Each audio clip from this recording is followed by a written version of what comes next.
Bonjour à tous. Donc, on va faire suite à l'introduction de Charlotte de Cocker pour débuter l'après-midi. Merci de venir partager avec nous ce moment de réflexion pour un entrepreneuriat plus ouvert aux femmes. Et je souhaitais introduire cet échange par 2 chiffres qui sont significatifs pour alimenter le débat. Donc, selon l'ONU, sur 1,4 milliard d'êtres humains vivant dans la pauvreté dans le monde, 70% sont des femmes. Et plus localement, les résultats de la 5e édition du baromètre mené par EY et France Digital sur la performance économique des startups françaises ont été publiés jeudi dernier. Et ils mettent en évidence qu'il reste d'immenses efforts à faire en France sur la répartition hommes-femmes, puisque seuls 8% des jeunes pousses françaises sont dirigées par des femmes. Donc l'égalité entre les femmes et les hommes n'existe dans aucun pays dans le monde. Et dans ce contexte, le sujet de l'entrepreneuriat féminin, qui est un sujet bien particulier au sein de l'égalité homme-femme, est un sujet très vaste, qui s'applique autant en France qu'à l'étranger, dans les pays les plus favorisés comme dans les pays en développement. Donc je vous propose d'en débattre pendant une grosse heure et de laisser un temps d'échange et de questions-de-réponse en fin de séance. Pour parcourir cet enjeu, nous avons la chance de recevoir Mathilde Bois-Dubuc. Bonjour. Bonjour Mathilde. Donc, vous êtes déléguée générale de la Fondation Raja Daniel Marcovici.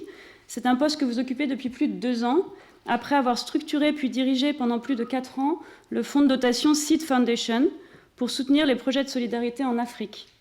Comme vous me l'avez dit lors de notre échange préliminaire, la Fondation Raja Daniel Marcovici œuvre pour 50% de la population et les 50% restants en bénéficient.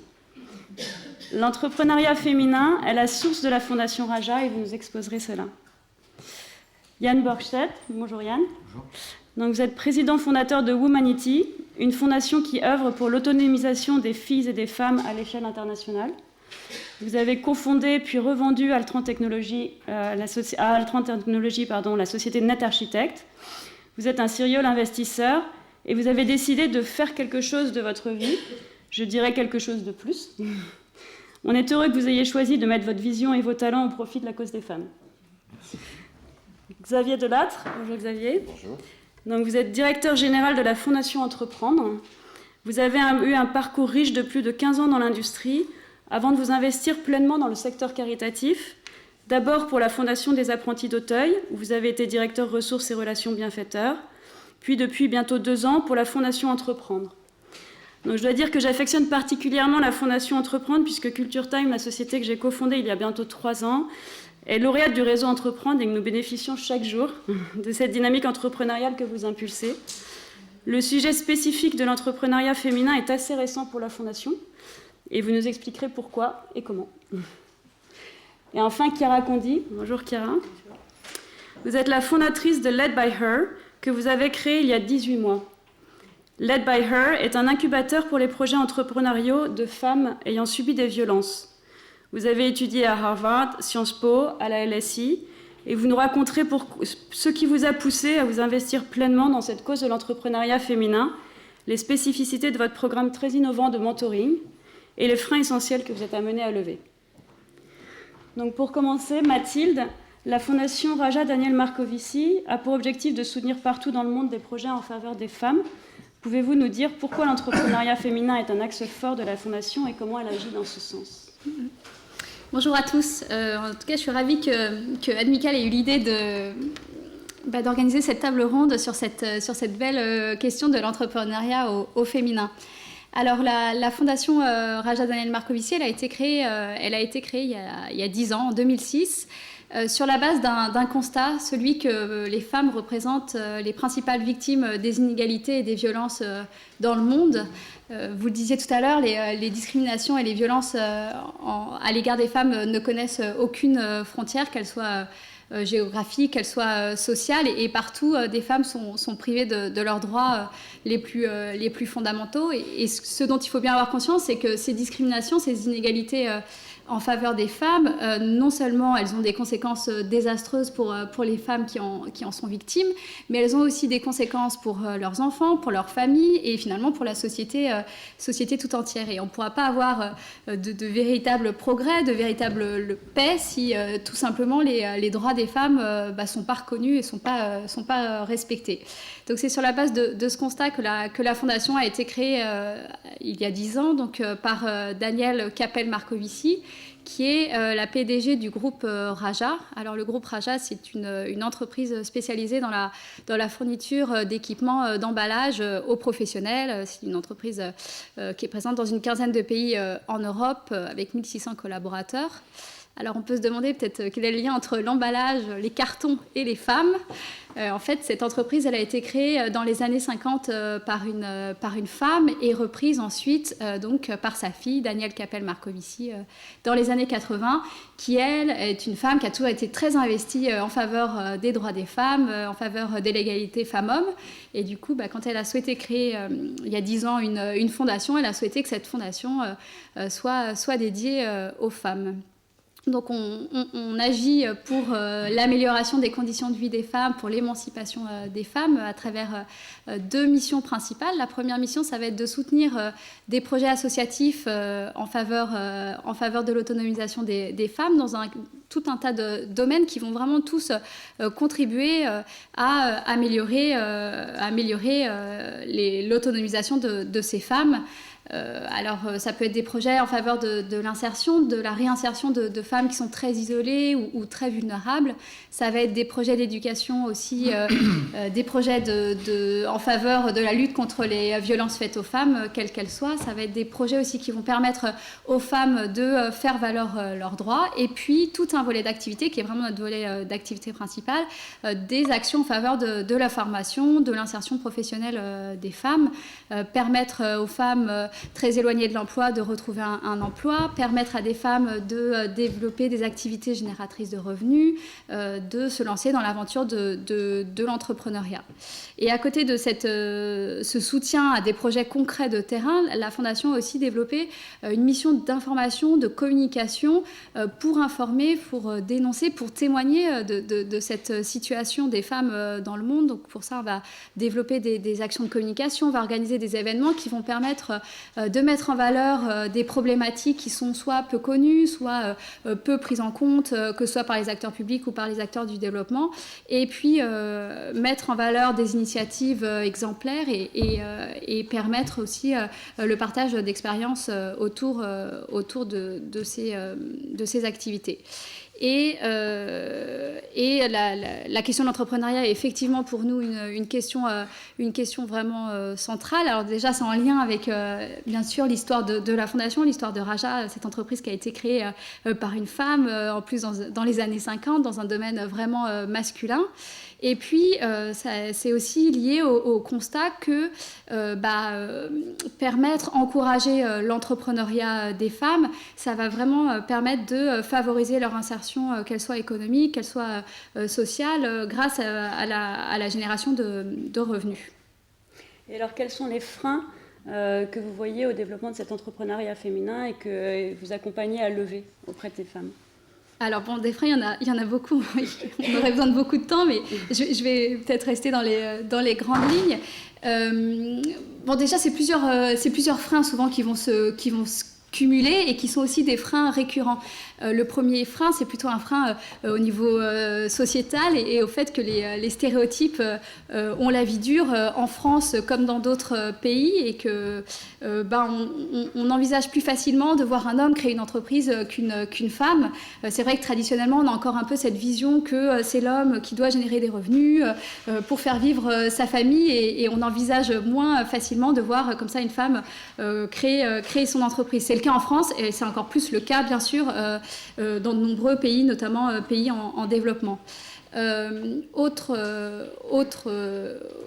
frein aussi, c'est le fait que c'est un peu en lien avec ce premier frein sur les stéréotypes, c'est en lien avec l'équilibre familial. C'est vrai qu'on le sait, l'aventure entrepreneuriale, voilà, c'est pas quelque chose de facile et quand en plus on doit à la fois gérer le lancement de son entreprise et puis aussi gérer la vie familiale, parce que je vous rappelle que c'est encore les femmes qui sont en charge de 80% des tâches domestiques, voilà, ça devient vraiment un vrai défi.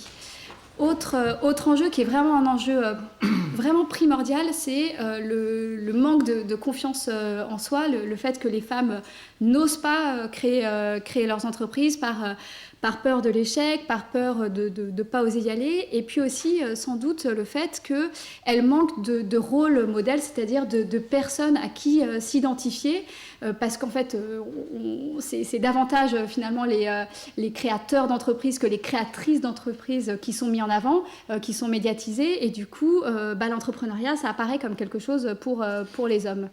Petite anecdote, je sais que notre PDG nous raconte souvent que quand elle a repris l'entreprise dans les années 80 et qu'elle allait en rendez-vous à l'extérieur avec des collaborateurs, et ses interlocuteurs se tournaient systématiquement vers ses collaborateurs et jamais vers elle.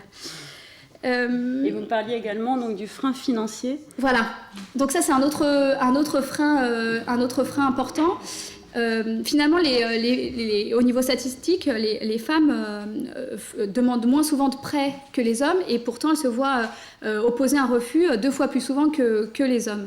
Alors ça, il y a différentes raisons qui se conjuguent. Déjà, le fait que les femmes ont souvent un patrimoine moindre que les hommes. Ça, c'est dû au fait notamment qu'elles ont un accès plus limité à la propriété, notamment dans certains pays où les femmes, elles ne peuvent pas hériter de leur mari, par exemple. Il y a aussi le fait que elles ont un capital moindre et du coup elles peuvent moins facilement investir et lancer leurs activités, et le fait aussi d'avoir moins de patrimoine, elles ont moins de garanties à apporter aussi quand elles veulent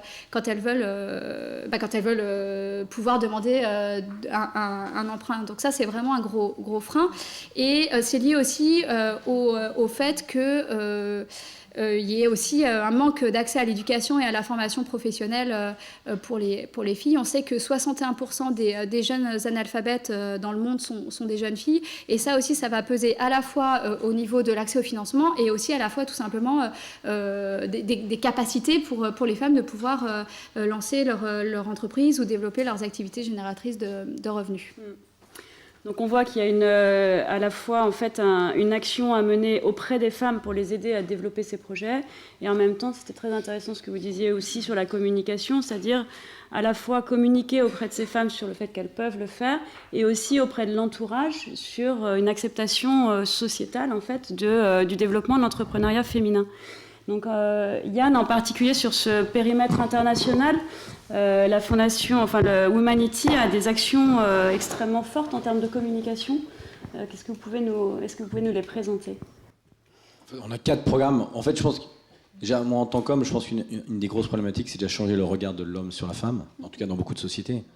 Donc c'est très bien de convaincre les femmes de certaines choses, mais je pense que dans les pays dans lesquels on travaille, c'est vrai que si l'homme pouvait changer ce qu'une femme, ce que leurs filles peuvent devenir, ça changerait déjà beaucoup de choses. C'est déjà un gros déclic. Nous, on a 4 programmes. En fait, la fondation, c'est une fondation qui est assez entrepreneuriale, parce que moi, je travaille et j'ai une équipe qui gère la fondation, donc je passe 50% de mon temps, que ce soit sur Womanity ou sur 2-3. Je suis impliqué avec Ashoka, je suis impliqué avec 2-3 autres organisations.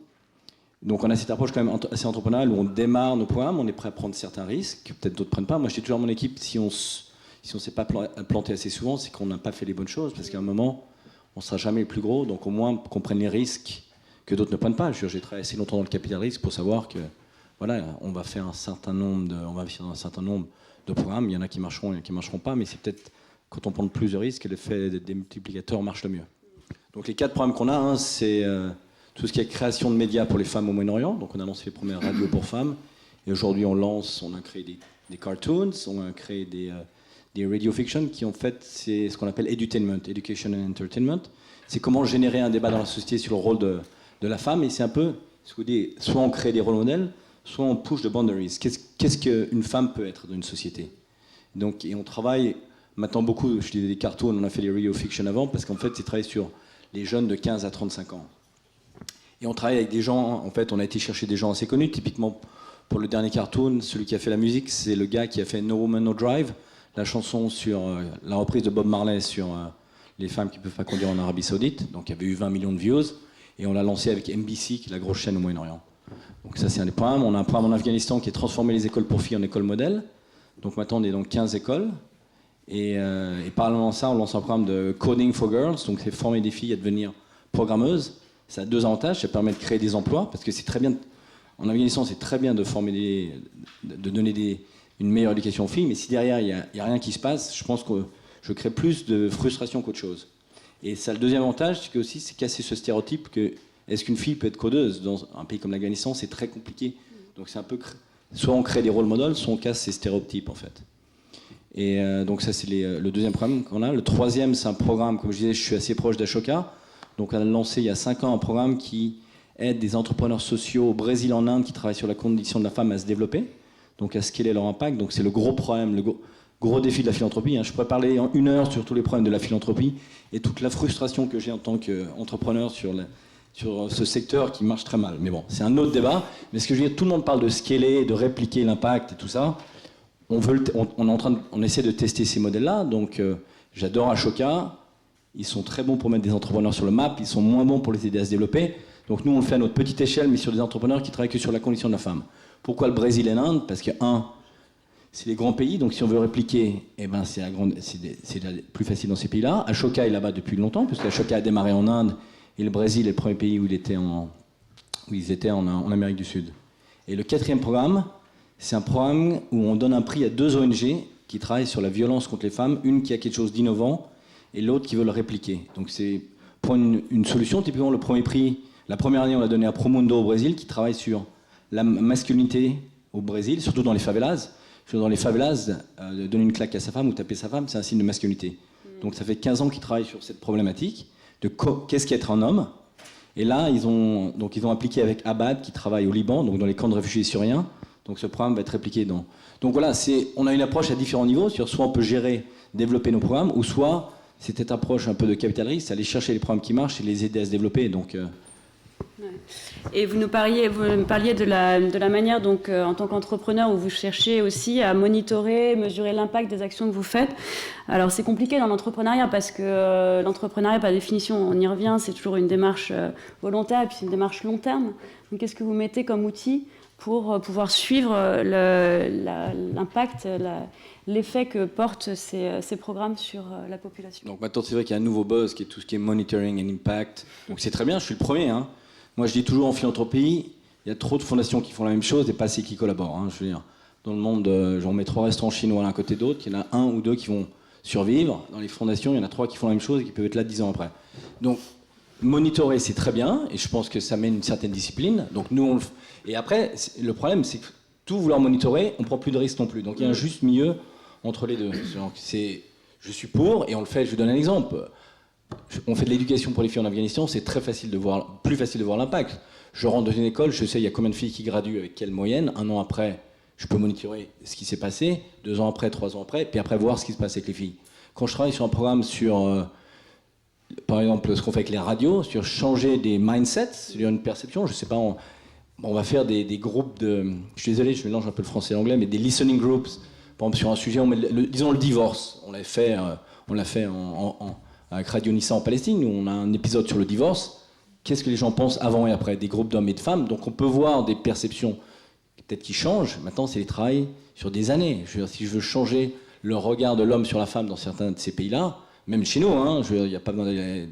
Donc ça met énormément de temps. Alors qu'est-ce qu'on fait? On s'associe avec des ONG, on est très proche d'Oxfam, au Moyen-Orient, où on fait des listening groups avec eux. On a des grosses campagnes de blogueurs. Chaque fois, on a un épisode sur la violence, un épisode sur le divorce, un épisode sur le mariage. On a toute une campagne qui se travaille sur les médias sociaux après. Et comment justement ces actions qui sont très innovantes dans le mode de fonctionnement et dans le milieu de la philanthropie, l'acceptation de l'échec, c'est pas forcément facile en fait dans le milieu de la philanthropie, puisqu'on a tendance à vouloir dire que l'argent doit être vraiment bien utilisé auprès de projets qui fonctionnent. Comment est-ce que vous pensez que vous arrivez à faire bouger les choses? Bon, après, il y a un grand débat, c'est quoi fonctionner, Je peux vous montrer le même programme et les mêmes résultats et vous le présenter d'une bonne et d'une moins bonne manière. Donc c'est beaucoup plus facile en philanthropie de montrer ce qui se passe bien. Je trouve qu'il n'y a pas assez de gens qui parlent de ce qui se passe pas bien. Moi, je suis le premier à vouloir parler des choses qui ne sont pas bien passées. Il y en a plein de choses qui ne sont pas bien passées. On a créé des problèmes. On pensait qu'on résoudait un problème, on en crée un. Donc je pense qu'il faut, si on veut faire avancer la philanthropie ou le mécénat, je pense qu'il faut avoir l'humilité de montrer ce qui marche pas bien. Et je pense que j'ai peut-être un avantage, c'est que moi je couvre déjà tous les frais administratifs de la fondation, donc j'ai peut-être moins de comptes à rendre. Après j'ai d'autres grosses fondations, je veux dire, j'ai $1 million qui est venu d'UBS. Moi j'ai tous les mauvais qui me donnent de l'argent, donc j'ai UBS, une banque qui m'a donné pour l'Afghanistan, j'ai Philip Morris qui vend du tabac qui m'a donné pour le Brésil et l'Inde, et j'ai Trafigura qui vend du pétrole qui m'a donné pour le prix sur la violence contre les femmes. Donc, j'ai pas que... Mais bon, c'est pour vous dire qu'après, à un moment, il faut quand même aussi se dire, est-ce qu'on fait les choses ou il y a une masturbation intellectuelle, qu'est-ce qu'on va faire, qu'est-ce qu'on va pas faire. Je suis entrepreneur, on fait les choses, puis des fois, on voit après ce qui marche et ce qui marche pas. Très bien. Et donc Xavier, justement, la Fondation Entreprendre, vous développez cette posture entrepreneuriale en France. Et vous êtes récemment, finalement, emparé du sujet de l'entrepreneuriat féminin. Donc pourquoi comment est-ce que vous agissez sur cette posture entrepreneuriale et pourquoi l'entrepreneuriat féminin est devenu un vrai sujet pour la Fondation Entreprendre? Peut-être déjà en 2 mots, la Fondation Entreprendre, on n'est pas très vieux parce qu'on a été créé en 2008. Alors nous, on n'est pas internationaux, on a pour but de développer l'entrepreneuriat en France. On n'est pas un opérateur et notre mode d'action, c'est de repérer des organisations qui, elles, vont agir sur le terrain pour leur donner les moyens de se développer, de se professionnaliser, d'essaimer si elles ont des pratiques qui sont valorisantes. Et puis, vous en parliez tous les deux, on croit beaucoup au fait que amener de plus en plus d'organisations à co-construire, à travailler en synergie, quitte à y mettre des moyens pour que des programmes complémentaires soient vraiment complémentaires, puissent être travaillés sur le terrain. Donc ça, c'est une petite teinte que nous avons. On travaille sur 3 axes prioritaires qui sont développer l'esprit entreprendre en France, notamment chez les jeunes, aider à entreprendre, donc ça, c'est soutenir les organisations qui, concrètement, sur le terrain, vont accompagner à la création, reprise, croissance et rebond, lorsqu'il y a des difficultés. Et puis promouvoir l'entrepreneuriat, parce que même s'il y a une grande mode, tout le monde se dit maintenant pro-entrepreneur, lorsqu'on écoute les discours de journalistes, d'enseignants ou d'hommes politiques, il y a quand même un chemin à faire. Donc c'est bien, on va partir d'un côté positif qui est que tout le monde dit que c'est super, mais il y a quand même un peu d'appétence et un peu de formation à avoir. Et puis vous soulignez que l'entrepreneuriat est essentiel aujourd'hui dans le monde, dans la façon dont le monde du travail est structuré. Alors je pense que oui. Dans le mot entreprendre, ce qu'on défend, c'est un mot entreprendre au sens large du terme, parce qu'il y a parfois un monde de bisounours où on se dit mais la solution c'est que tout le monde demain soit entrepreneur, jusqu'à preuve du contraire, y compris dans cette salle, tout le monde n'est pas fait pour être entrepreneur. Par contre, on est convaincu que tout le monde est fait pour être entrepreneur de sa vie, créateur de son job ou créateur de sa boîte. C'est qu'on rentre dans un monde où, qu'on le veuille ou non, de toute manière, la fusion des différentes technologies, nanotechnologies, neurosciences, informatique, téléphonie va s'accélérer, que le nombre de tâches qui seront automatisées, physiques ou intellectuelles va augmenter, que le nombre de jobs qui vont disparaître va augmenter, mais que le nombre de jobs qui vont être créés va aussi être exponentiel. Donc là-dedans, c'est bien de se dire, en partant de capacités, de plus, de formation, c'est comment je vais m'orienter dans ce monde, homme ou femme, pour y avoir ma place et y être heureux. Alors pourquoi programme femmes? Il y a peut-être quelques chiffres déjà qui ont été donnés. Alors, déjà de constater qu'il y a quand même, ça bouge. Et quand un secteur bouge, je pense que c'est le moment de le pousser encore plus. On dit toujours que les femmes ont moins d'appétence que pour l'entrepreneuriat que les hommes. Toutes les études montrent que c'est 70%, donc tout le monde grosso modo. Alors ça va jouer à 1 ou 2%, donc on s'en fout. Mais il y a une vraie appétence en tout cas pour l'entrepreneuriat. Mais c'est vrai qu'au final, 30% d'entrepreneurs sont des femmes en France. Avec une évolution qui est positive, 26% d'entreprises créées par des femmes en 2002, 32% en 2012, donc on a une évolution qui arrive, mais c'est vrai plutôt sur des petits projets, environ 40% des autres entrepreneurs sont des femmes, 25% des dirigeants de PME sont des femmes, 17% des SA ou autres sont des femmes. Après, si vous montez 5% des boîtes internationales, et le summum, c'est la finance avec 4%, donc eux, ils n'ont rien compris. Voilà, ils sont loin de tout ça, parce que par définition, une femme ne peut pas faire de la finance, elle ne comprend pas, c'est bien connu. Donc voilà, donc c'est comme quoi il y a des chemins à faire et il y a des priorités dans différents secteurs. C'est vrai que sur le plan international, vous regardez, 3% des femmes actives en France ont tenté de créer une boîte, c'est 10% aux US, et 5,5% en Angleterre, c'est 4,5% en Allemagne, donc on a un petit peu de chemin. Et vous regardez dans les réseaux d'accompagnement, alors c'est vrai que dans la Fondation, l'une de ses missions, c'est de développer et pérenniser Réseau Entreprendre, qui est un réseau d'accompagnement de chefs d'entreprise qui bénévolement vont aider d'autres à se développer. Donc c'est une de nos missions.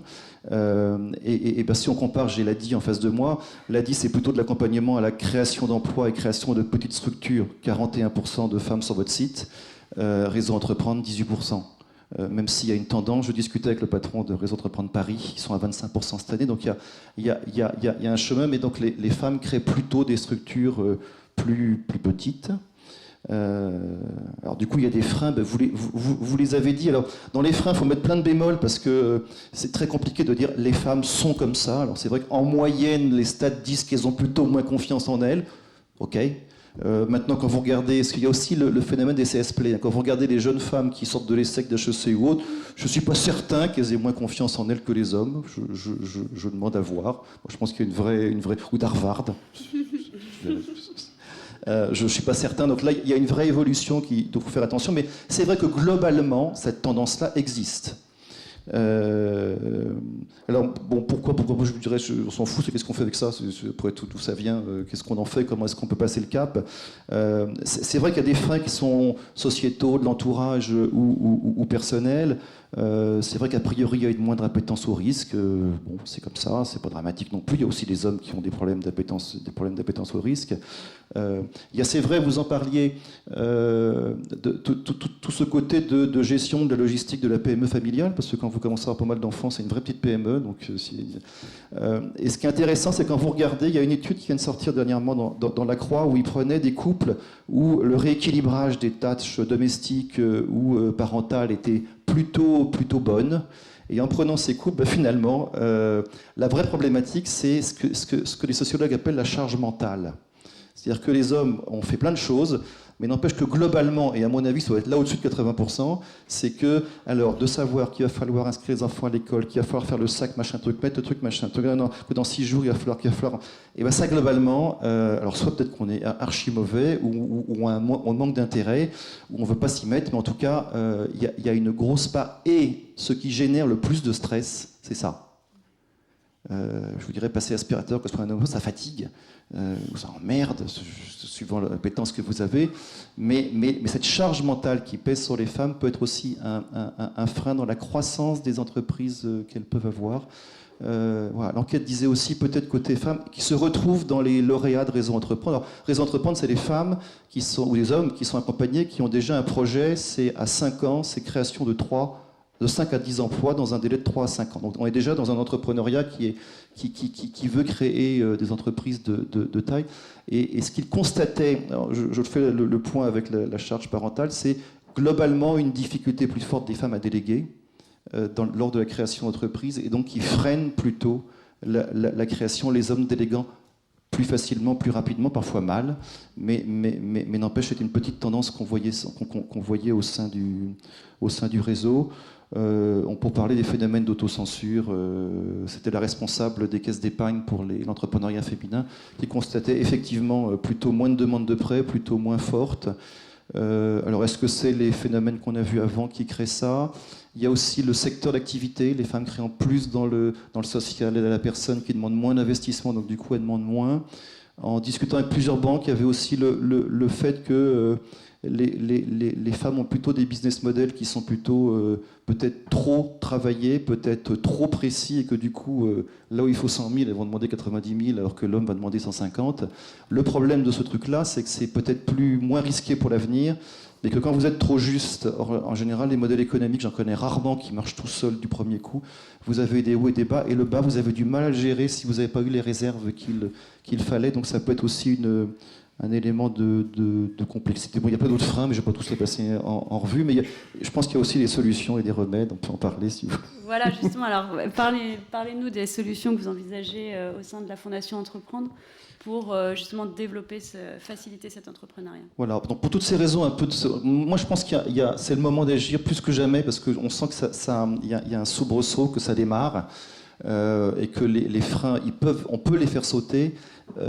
En tout cas, on est en train de constituer un programme qu'on avance bien. On s'est associé avec un groupe qui va nous financer, le groupe AXA, qui va nous rejoindre pour financer notre programme d'entrepreneuriat féminin. Et en fait, les pistes que l'on explore, c'est des pistes qu'on vit déjà. C'est que vous voyez déjà quand vous sensibilisez les jeunes, dès les années collège, lycée, université, soit par des créations de mini-entreprises. On pourra après, si vous avez des questions, je vais rentrer en détail, je ne vais peut-être pas le faire là, mais soit par des études de cas concrètes. D'abord, vous créez de l'interdisciplinarité, vous créez de la mixité, et quand vous faites ça et que vous avez des résultats et que vous vibrez pour avoir créé des actions, eh bien, il y a une appétence qui se crée. Il n'y a aucune raison que l'appétence soit différente chez les filles et chez les garçons, ou alors je ne comprends plus rien. Et on le voit concrètement, c'est qu'il y a des changements de posture, en tout cas des garçons ou des filles qui comprennent que l'entrepreneuriat peut être une piste, ou tout du moins qu'une posture entrepreneuriale peut aussi être vécue en tant que salarié, en tant que fonctionnaire, mais avoir une posture qui est différente, où je décide de ce que je veux faire. Donc je pense qu'il faut remonter tôt déjà. Deuxièmement, moi je le vois dans les organisations que l'on commence à soutenir, c'est qu'effectivement, si on voit ces problématiques d'appétence au risque, de confiance, de problématiques sur des plans de financement à proposer, de business model à monter, je vois l'effet que peut avoir certaines organisations avant l'accompagnement, c'est de renforcer tout ce qui est coaching, apport de compétences. Je vois tout le boulot que fait la Fédération Pionnière, par exemple, sur ce registre-là, qui sont finalement de travailler concrètement pour faire sauter les verrous. Et je discutais avec le patron de Réseau Entreprendre Paris, et on voit que les femmes qui sont passées par cet accompagnement préalable, finalement, lorsqu'elles arrivent dans des réseaux d'accompagnement, entre hommes et femmes, il y a beaucoup de différences, hein, ça fonctionne de la même façon. Donc ça peut être aussi un moyen d'avoir un peu ce sas. Finalement, c'est renforcer l'empowerment des femmes. Alors, dans le monde, c'est encore plus vrai, mais je pense que c'est vrai aussi en France. Alors moi, je me suis amusé à aller... parce que nos amis québécois, souvent, ils ont des traductions qui sont marrantes, parce qu'ils donnent un peu de saveur aux mots. Et j'ai trouvé trois traductions que je trouve assez bien, finalement. C'est la potentialisation. Hein, je vous rappelle quand même, moi qui suis un garçon et maintenant un homme, c'est quand même globalement dans toutes les études que j'ai pu faire, j'ai jamais été le premier, j'ai toujours eu des femmes devant moi. Donc finalement, à l'école, les femmes sont plutôt devant. Donc pourquoi après elles seraient derrière? Enfin, voilà, il n'y a pas de raison. Donc il y a vraiment, j'aime bien ce terme, la potentialisation que les femmes ont en elles. L'autre mot qu'ils entraînent, c'est l'autonomisation, ça c'est plutôt, et puis développer le pouvoir-faire, avoir un pouvoir-faire, en québécois. Et je trouve que c'est des mots, il y a peut-être ces points-là qui sont à renforcer avant de passer par un réseau d'accompagnement, et de ne pas avoir peur. Sur l'un des sites d'une association, je suis tombé sur un témoignage d'une chef d'entreprise qui parlait de formation, c'est que repérer ses fêlures, on en a tous, et se former. Alors elle prenait les fameux pitchs là, et c'était une femme qui s'était dû se faire bâcher 3-4 fois, et qui a dit: le jour où j'ai compris que c'était une invention de mecs, pour des mecs, pour être devant des financiers mecs, eh bien, je me suis formé et finalement, j'ai compris ce que c'était, ça va beaucoup mieux. Et j'ai trouvé les ressorts. Voilà, c'est peut-être pas naturel pour elle, mais il ne faut pas avoir peur de... Et puis après, dans les accompagnements, en tout cas dans les réseaux qu'on peut soutenir, il n'y a pas forcément des écarts énormes, puis c'est un peu les mêmes problématiques qui se posent. Il y a peut-être un point de vigilance, deux points de vigilance, qui sont qui serait d'accompagner plus spécifiquement les femmes sur la croissance. Pourquoi est-ce que les femmes ne pourraient pas créer des grosses PME, des ETI, voire plus? Donc là, il y a peut-être ce point-là. En tout cas, sachant que globalement, les femmes minorent l'impact de leur projet. Quand elles ont un bon projet, souvent il est minoré, alors qu'il est bon. Bon, s'il est mauvais, il est mauvais, mais c'est un autre problème. Donc ça, pour moi, c'est un des points de travail. Et puis dans les réseaux d'accompagnement, ou devant les banques, d'ailleurs, on pose souvent aux femmes la question de « mais que fait votre mari? Est-il d'accord ?» etc. Non, je pense que la question du couple, 81% des chefs d'entreprise sont en couple, enfin, ceux qui créent une entreprise. Et je pense que ce serait bien, dans les deux sens, de faire travailler hommes et femmes sur, dans mon projet, quelle place je laisse à l'autre ou aux enfants. Je suis un ancien d'apprenti d'Auteuil et j'ai pu voir quand même quelques dégâts de super entrepreneurs, super héros, super géniaux, super magnifiques, super parleurs, avec des super réussites, mais leurs enfants étaient quand même aux apprentis d'Auteuil qui gèrent des enfants en grosse difficulté et qui se cassent la gueule. Donc il faut, c'est une petite proportion, mais il faut faire attention aussi, c'est que dans mon projet d'entrepreneur, où est mon conjoint, qu'il soit homme ou femme? Je pense que c'est bien que l'exercice soit dans les deux et pas que dans un sens.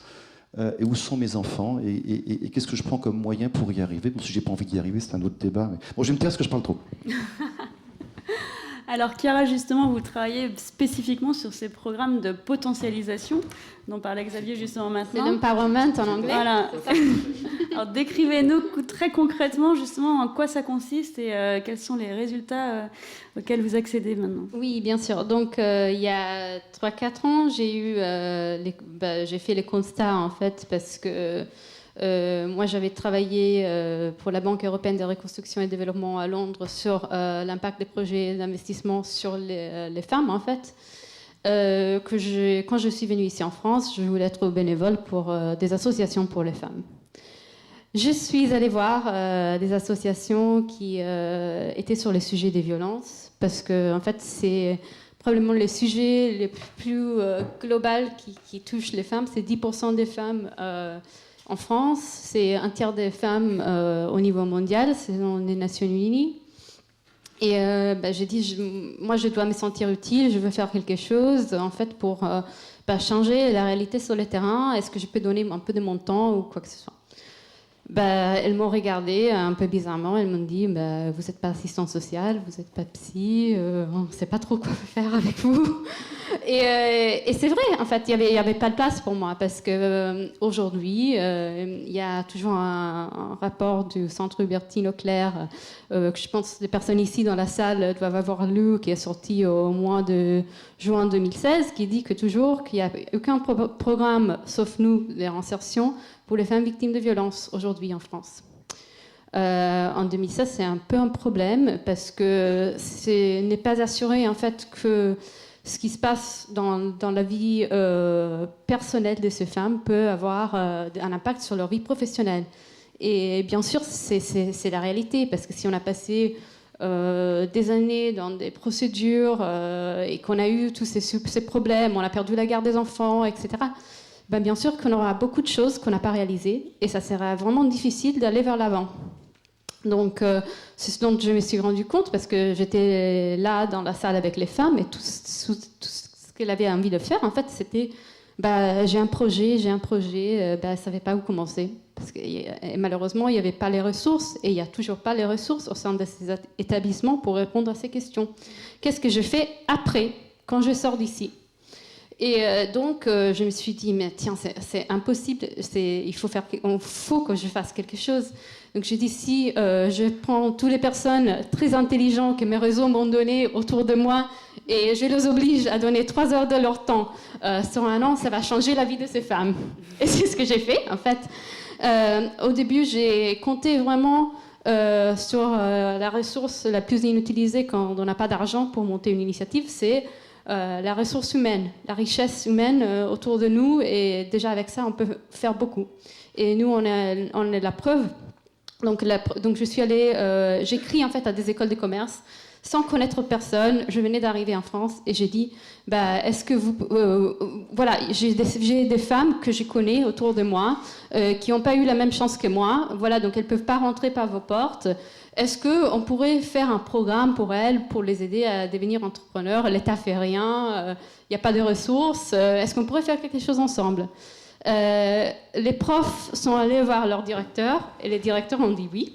Donc c'était assez rapidement, ils m'ont dit, si tu trouves les femmes, on t'ouvre les portes au mois de septembre, on lance un programme ensemble. Et j'ai dit, ok, bon, on ne savait rien sur en fait, qu'est-ce que c'était un programme d'entrepreneuriat pour ces publics-là. Il n'y en avait pas qui avait été fait. Moi, une chose que je savais, c'est que je ne crois pas en fait, dans les programmes qui sont 2 semaines super intenses, où on monte la motivation à fond, et puis on laisse les gens, et au premier problème, après, voilà, et on a un taux de réussite de 10%. Parce qu'être entrepreneur, c'est très très difficile, et on a des femmes toujours qui nous disent j'ai envie de pleurer, je vais tout quitter, etc. Et si elles n'ont pas de soutien les premières années, et si elles n'ont pas un collectif pour les aider, comment est-ce qu'elles vont aller vers l'avant? Comment est-ce qu'on va réellement changer leur vie? Et donc on s'est dit, on va créer un programme sur un an. On avait 0 moyen, on avait les 500 € pour faire tout ce qui était juridique pour monter l'asso. Mais ils ont dit, bon, nous on connaît beaucoup de professeurs, etc. On peut faire un squelette du programme. Et la première année, c'était vraiment ça. Donc ils ont mis à disposition des professeurs. On a fait un ordre de cours. Après, on a en fait comblé tous les vides. À fur et à mesure qu'on s'est rendu compte que les femmes avaient besoin de quelque chose, on rentrait dans nos réseaux et on disait qui peut faire un cours sur les réseaux sociaux et le marketing digital. Voilà. Et on arrivait à remplir en fait. Donc les écoles, c'était l'ESSEC et l'IESEG. L'IESEG et le SCP. Voilà. Donc, c'était nos partenaires depuis le début. Après, on avait aussi un mentor pour chaque femme et on offre 4 jours de formation et une réunion mensuelle à tous les mentors parce qu'on trouve que c'est important aussi d'avoir ce soutien individuel. Et après, la deuxième année, on a monté jusqu'à une centaine de cours. Donc, on a aujourd'hui une centaine de cours qui sont offerts bénévolement par des profs des écoles de commerce, par des coachs, en fait, parce qu'un tiers de notre programme, c'est de développement personnel, et aussi par des collaborateurs d'entreprise. Par exemple, Dell envoie ses collaborateurs faire des ateliers avec nous. Et sinon, on a aussi des entrepreneurs, etc. On a intégré beaucoup de choses, parce que ce qu'on a fait, c'est qu'on a fait un vrai parcours d'entrepreneuriat féminin. Donc, c'est-à-dire que nous, on transforme des personnes qui ont peut-être besoin de plus de soutien, qui ne se sont jamais sentis entrepreneurs. Nous, on les transforme pour devenir entrepreneurs. Donc voilà. Donc mais elles ont un projet. Néanmoins, Exactement. quand vous les récupérez, elles ont déjà fait un parcours de reconstruction personnelle. Exactement. Elles ont un projet qu'elles ont envie de réaliser. Ça varie parce qu'on a des personnes qui commencent vraiment à l'idée et on a des personnes qui commencent vraiment avec, je sens déjà en train de vendre des choses, très souvent pas de façon officielle. Donc ça c'est un problème aussi que voilà, on essaie de les aider. Et puis pour nous, ce qui est important, c'est qu'on met les choses dans un certain ordre. Donc il y a une phase de prototypage, il y a une phase avec l'ECP où on apprend en fait qu'est-ce que c'est l'entrepreneuriat par la voie de l'art contemporain. Après, on a une autre phase qui va être construite avec plus de cours pour arriver à un autre milestone qui est notre hackathon, qu'on organise avec AXA et Orange et Epitech. Et on invite plein de différentes entreprises à travailler 2 jours sur les projets de chaque femme pour les accélérer. Et après, on construit encore jusqu'à notre événement WeBuild qu'on organise avec Google à la fin de l'année, où elles vont vraiment présenter leurs projets. Et il y a des collaborateurs d'entreprise. L'année dernière, c'était AXA, Total et Google qui avaient participé à l'initiative, et il y avait des collaborateurs d'entreprise qui allaient de table à table pour donner des idées de feedback pour les projets. Et ça, je pense que c'est très important parce que comme nous, on est dans une façon très ligne de construire, on s'était rendu compte, après la première année, que c'était très bien ce qu'on faisait. En fait, on donnait des cours, mais à un certain moment, surtout avec les publics de femmes avec lesquelles on travaillait, on devait leur donner vraiment des événements et des opportunités pour créer un réseau, parce que c'est souvent des femmes isolées, et tout entrepreneur a besoin de développer son réseau. Mais aussi qu'elles avaient besoin de prototyper, se confronter en fait assez régulièrement avec la vie des autres qui aiment ou n'aiment pas leur projet. Hein. Et après aussi qu'on devait en fait créer des opportunités pour elles, pour ouvrir des portes. Donc c'est-à-dire que grâce à nos événements, par exemple, il y a AXA qui a pris les services d'une de nos femmes entrepreneurs. Il y avait aussi quelqu'un d'autre qui a trouvé sa cofondatrice grâce à un événement. Donc il y avait beaucoup de choses qui se sont faites et on a beaucoup de personnes qui ont participé à notre hackathon qui a eu lieu au mois de juin, qui continuent en fait à soutenir les projets. Donc les événements ont été quelque chose de très très puissant pour notre communauté. Aujourd'hui, on a plus de 200 bénévoles en fait dans notre communauté. On a un directeur académique dans chaque école de commerce avec lequel on est en train de vraiment fixer un parcours d'entrepreneuriat féminin idéal sur lequel on a expérimenté les 2 dernières années. Et à côté de ça, on a des entreprises qui se sont engagées auprès de nous comme Dell, Google, AXA, BNP Paribas, qui nous ont donné surtout des ressources en fait, pour combler les besoins avec des compétences de leurs collaborateurs. Magnifique projet. Est-ce que, justement, Yann ou Mathilde, vous avez aussi des exemples comme ça d'actions concrètes que vous accompagnez qui peuvent servir de référence et qui sont reproductibles auprès d'autres populations ?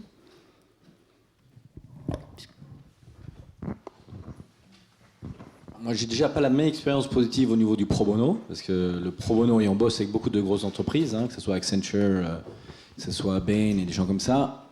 Le pro bono, quand j'ai des employés de ces entreprises qui doivent travailler pour nous, ben on est toujours en bas de la pile. Donc j'ai décidé que je faisais plus de pro bono, je préférais payer moins cher. On est Accenture a une division, on peut payer $300 par jour en consultant, mais au moins si ça avance pas, je peux leur taper dessus. Donc c'est vrai que le pro bono, pour moi, reste c'est beau, on paper, tout est parfait. Donc Donc voilà, plutôt, je rebondis sur l'aspect pro bono. C'est très bien. Dans la réalité, c'est plus compliqué, surtout. Nous, on travaille peut-être avec des entrepreneurs qui sont plus loin dans leur vie, donc où c'est vraiment scaler un impact. Donc une femme qui a créé 800 emplois des favelas qui veut passer à 3000, donc elle doit vraiment avoir une équipe qui est là pour elle, pour l'accompagner. C'est pas quand est-ce que le gars est disponible qui peut l'aider. Des actions qui me semblent vraiment intéressantes, c'est toutes les actions qui vont permettre de mettre en valeur, de médiatiser cette thématique de l'entrepreneuriat au féminin. On sait qu'on en parlait tout à l'heure, on manque un peu de rôle modèle et des actions qui vont permettre à la fois de communiquer sur cette thématique de l'entrepreneuriat au féminin et aussi de vraiment pouvoir mettre des femmes entrepreneurs en avant, de aussi communiquer sur les dispositifs d'accompagnement qui existent notamment en France pour les femmes. Je sais que nous, on a soutenu le lancement d'un concours qui s'appelle Créatrices d'avenir pour des créatrices franciliennes d'entreprise. Et ça pourrait être très bien quelque chose qui pourrait être répliqué effectivement au moins à l'échelle du territoire en France assez facilement, quoi.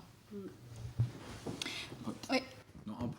C'est vrai qu'il y a aussi beaucoup d'initiatives. J'étais à Londres la semaine dernière avec la fondatrice de Love Home Swap, qui est un site de swap de maison qu'elle a vendu, je crois, 100 millions de dollars. Et elle lance un fonds justement pour aider des femmes dans tout ce qui est pour lancer leurs entreprises. Donc il y a quand même pas mal. Un fonds d'investissement, oui. Donc il y a ce genre d'initiative qui se passe à gauche, à droite. Et je pense que le grand débat aujourd'hui, c'est on parle de STEM. Je ne sais pas comment on dit STEM en anglais. C'est Science, Technology. Donc c'est tout le secteur de la techno. C'est le secteur qui grandit le plus. Et c'est le secteur où on gagne le mieux. Et c'est le secteur où les femmes sont entre 20 et 25%. Et ce chiffre ne bouge pas beaucoup. Et je pense que si moi, je dois focuser sur quelque chose, c'est comment rendre ce secteur plus sexy pour qu'il y ait plus de femmes. Je suis désolé.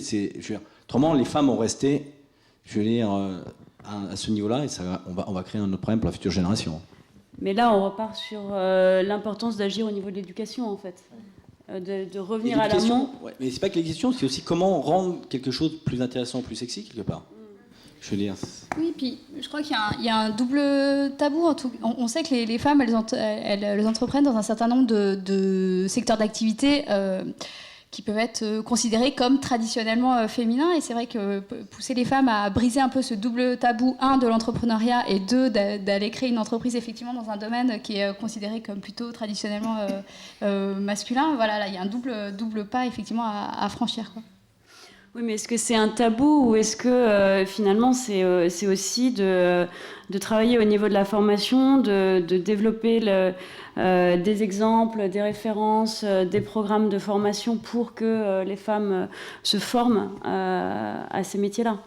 C'est-à-dire qu'on n'est plus très concrètement dans on dépasse le tabou sociétal, on est sur la mise en œuvre d'actions qui vont permettre aux femmes de se former et de travailler dans ces métiers. Oui, d'ailleurs, on en avait un bon exemple ce matin au niveau de la présentation avec Simplon, effectivement, qui a lancé un programme pour aussi former des jeunes femmes dans ce domaine-là. Ouais.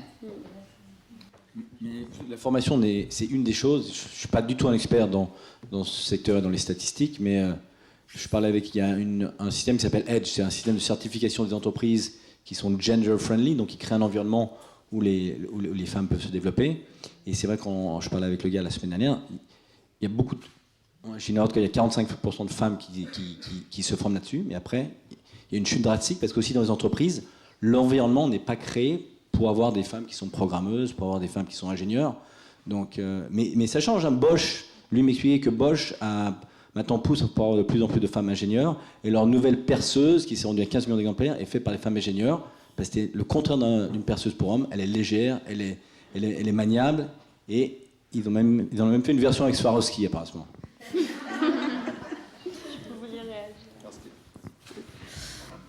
Oui, donc pour revenir sur les secteurs choisis pour les femmes, nous, une des choses qu'on fait justement parce qu'on s'est aperçu qu'il y avait ces problèmes parce qu'elles venaient vers nous et elles avaient tout de suite l'idée était très petite, était dans un milieu très stéréotypiquement féminin.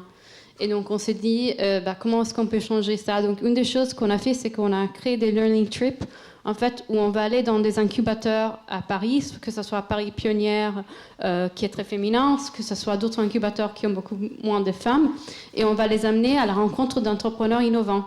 Donc, souvent, notre population, ce n'est pas des digital natives, mais c'est des femmes de 40 ou 50 ans qui sont quand même éloignées du monde du travail plusieurs fois. Donc, on essaie de créer, en fait, ces nouveaux rapports avec un monde qu'elles ne savaient même pas exister. Et on a vu qu'une fois qu'on les amène là-bas, elles commencent à se poser la question, comment est-ce que je peux faire que mon projet soit innovant ? Qu'est-ce que je peux faire, en fait ? Elles commencent à se poser des questions qu'elles ne savaient pas au début du projet parce qu'elles ne connaissaient pas cette réalité. Donc je pense qu'il y a beaucoup à faire en amenant en fait, des personnes dans les espaces, en rencontrant les acteurs de ces espaces pour qu'elles s'imprègnent en fait, du sujet et de ce qui se passe et que ça leur donne des idées aussi. Parce que sinon, on n'a pas de repères, c'est très difficile d'avoir des idées. Ce qui est intéressant dans votre exemple, c'est que il y a un mouvement dans plusieurs entreprises d'Europe, c'est Bosch est détenu par une fondation actionnariale, et de voir que dans des pays comme l'Allemagne, le Danemark, des fondations qui détiennent des grosses entreprises, des Carlsberg, des Bertelsmann, des Bosch ou autres, ont un raisonnement qui est plus moyen-long terme que des entreprises hyper financiarisées, et donc commencent à intégrer ce type de réflexion. Donc c'est pas totalement un hasard si des boîtes comme Bosch s'y mettent, et donc voilà.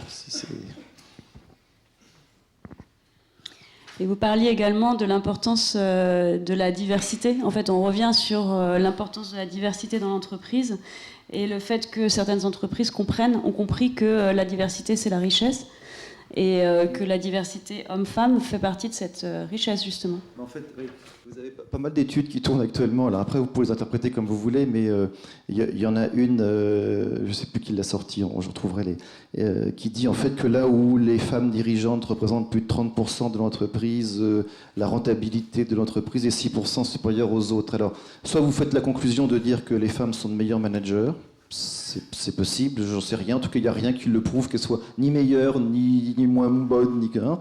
Soit que il y a des entreprises qui sont quand même très masculines et qui redécouvrent que le fait de travailler homme-femme, c'est de la créativité, c'est des points de vue différents, c'est de la création de valeur, et que globalement, on a tous eu des expériences dans des services où il n'y avait que des hommes ou que des femmes. Je ne suis pas convaincu que ce soit les meilleurs modèles, et que cette façon d'être, ou cette façon de raisonner, ou cette façon de... Et alors, si vous voulez encore mieux améliorer, si vous mettez des hommes et des femmes qui sont porteuses de handicap, et donc vous mettez encore plus, et vous aurez encore des points de vue qui vont être différents, et donc vous créez encore de la richesse, et vous créez... Moi, je crois beaucoup au fait que... Plus on se mélange, plus on découvre dans l'autre des compétences, plus son point de vue est différent, et que dans vous savez, le management pyramidal où le chef a toujours raison, c'est quand même fini depuis pas mal de temps, et que ça fait germer de la créativité, et moi je crois beaucoup à ça. En tout cas, visiblement, les stats disent cela. Voilà. Alors après, moi j'ai cru pendant longtemps, je disais souvent, j'ai l'impression, mais j'ai pas, que la femme en entreprise, lorsqu'elle la dirige, est plus porteuse de sens. Mais du coup, je me suis fait casser par plein de gens. Et c'est vrai qu'objectivement, j'ai pas d'éléments qui me permettent de dire que j'ai raison ou tort. Alors, je vais garder mon fantasme, si vous voulez bien. Je voulais revenir sur la notion de communication, puisque c'était un sujet qui était important, et on en parlait quand vous me parliez des échecs, justement. Certains programmes que vous avez pu accompagner, en fait, d'entrepreneuriat féminin, ont conduit des femmes à changer leur posture familiale, intérieure, et ça a pu donner lieu à des drames importants, d'où l'importance de travailler sur l'environnement. Oui, notamment dans un certain nombre de pays où les droits des femmes ne sont pas ce qu'ils sont en France. Effectivement, on s'est rendu compte qu'il y avait un certain nombre d'approches, de projets qui étaient plutôt contre-productifs, parce qu'effectivement, accompagner, permettre aux femmes de développer des activités génératrices de revenus, ça changeait un petit peu l'équilibre au sein du foyer, ça permettait aux femmes effectivement de s'émanciper au niveau économique, au niveau social aussi, et avec effectivement des réactions un petit peu contre-productives de compagnons, de maris qui prenaient ça mal, ou au niveau aussi des familles. Et donc on on se rend compte maintenant que ces projets-là, ils doivent aussi être accompagnés d'une approche plus au niveau d'accompagnement aussi plus sociétal, que ce soit au niveau en fonction des projets, hein, ça dépend, mais que ce soit les maris, que ce soit la communauté qui doit être aussi sensibilisée,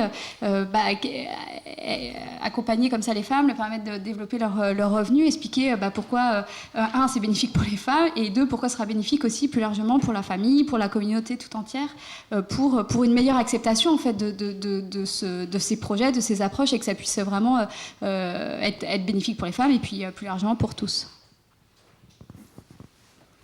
Pas grand-chose à ajouter. C'est vrai qu'on travaille, nous, dans les sociétés un peu patriarcales, et c'est comment, je reviens à ce que j'ai dit tout à l'heure, c'est comment engager l'homme dans le débat. C'est pas, quelque part, il pense qu'il perd un certain pouvoir.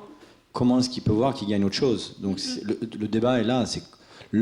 Pour moi, quelque part, le féminisme des années 60 est un peu terminé, où c'est l'homme contre la femme. Aujourd'hui, c'est comment engager l'homme là-dedans pour que lui comprenne que c'est bénéfique pour lui et pour la société en général. Donc, mais j'avais ce débat parce qu'il y a un livre qui s'appelle Sois belle et bats-toi, je ne sais pas si vous le connaissez, de Yolène Delavigne. Donc j'ai pris les droits de ce livre et je fais une version arabe et anglaise. Et c'est vrai que Yolène me disait qu'elle a eu certains problèmes avec des féministes, parce que c'est vrai que c'est un livre, quelque part, on parle de la condition de la femme mais d'une manière ludique et drôle, mais pour moi c'est engager l'homme. Si on veut engager l'homme, on peut parler de certaines choses très dures. Je veux dire, 70% des pauvres sont des femmes, une femme sur 3 dans le monde subira des violences. Mais maintenant, voilà, les statistiques sont là, mais comment on change? C'est pas, il y a les bons et les mauvais, quoi. Et d'où l'importance que des hommes comme vous aussi portent ces combats-là, parce que du coup ça donne une dimension un petit peu universelle, et effectivement que ça ne doit pas être un combat porté par les femmes pour les femmes. Et vous soulignez aussi, Mathilde, que dans l'usage en fait qui est fait justement des revenus qui sont générés par des femmes entrepreneurs, on a un gros décalage entre les femmes et les hommes, et ce qui prouve cet impact positif aussi sur la société. Du développement entrepreneurial. Oui, effectivement, une statistique qui permet d'appuyer, effectivement, de montrer en quoi soutenir effectivement l'émancipation des femmes au niveau économique. Je ne sais plus exactement le nom, mais je crois que c'est 80 ou 90% des revenus effectivement des femmes qui sont réinvestis dans la famille, donc que ce soit la santé, que ce soit l'éducation, etc. Tout ça pour appuyer, pour montrer que il y a un bénéfice global à ce soutien. Quand ce chiffre est plus de l'ordre de 40-50% pour les hommes. Voilà, au niveau des hommes, oui. J'ai plein de statistiques. En fait, moi, j'ai fait un TED Talk qui s'appelle Why Men Should Invest in Women. Et j'ai plein de statistiques dessus. Pourquoi l'homme doit investir dans la femme, donc. Il y a trop peu d'hommes dans cette audience. C'est ça la difficulté auxquelles vous êtes en général confrontés, j'imagine. Oui, après, voilà, c'est la réalité, puis on fait avec, et puis on fait avancer les choses. On est deux, quand même. Hein. Oui, là, sur la table ronde. Mais j'ai un bon exemple. Moi, je veux dire que 40% de nos bénévoles sont des hommes, quand même. Et nous, on travaille sur un sujet qui est quand même assez féminin. Parce que, en plus, les violences. Exactement, parce qu'on touche les violences, la prostitution, etc. Et 40% de nos bénévoles sont des hommes. Et le vice-président de l'association est aussi un homme. Donc, on a vraiment fait cet effort d'engager les hommes sur ce sujet. Je pense que quand on traite le sujet d'une façon économique, ce qui est l'entrepreneuriat, c'est plus facile, c'est plus simple de s'engager tant qu'homme. Mais voilà, c'est quelque chose sur lequel on travaille vraiment beaucoup, et je pense que c'est important d'avoir des hommes qui sont dans ces espaces. Et pour les femmes aussi, elles ont dit que pour elles, ça leur donnait complètement une autre image de l'homme, en fait. Moi, je vais vous raconter un petit témoignage perso. C'est au début de ma carrière, je gagnais beaucoup plus d'argent que ma femme. Et vous savez, on a commencé, c'est un choix très perso, donc vous pouvez ne pas le partager, c'est de se dire, alors toi, tu vas prendre ça, donc je te renvoie tant par mois, etc. un an. Puis finalement, on s'est dit, finalement, ce que je gagne et ce que tu gagnes, c'est à nous deux. Donc on a fait un compte joint et basta, on n'a qu'un compte. Et tout ce que je gagne lui appartient et tout ce qu'elle gagne m'appartient. Bon, il se trouve que maintenant, elle gagne plus d'argent que moi, donc c'est super.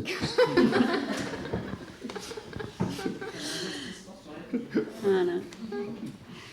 Je vous propose de laisser la place aux questions. Est-ce que vous avez des questions à poser à nos intervenants? Je te passe le micro.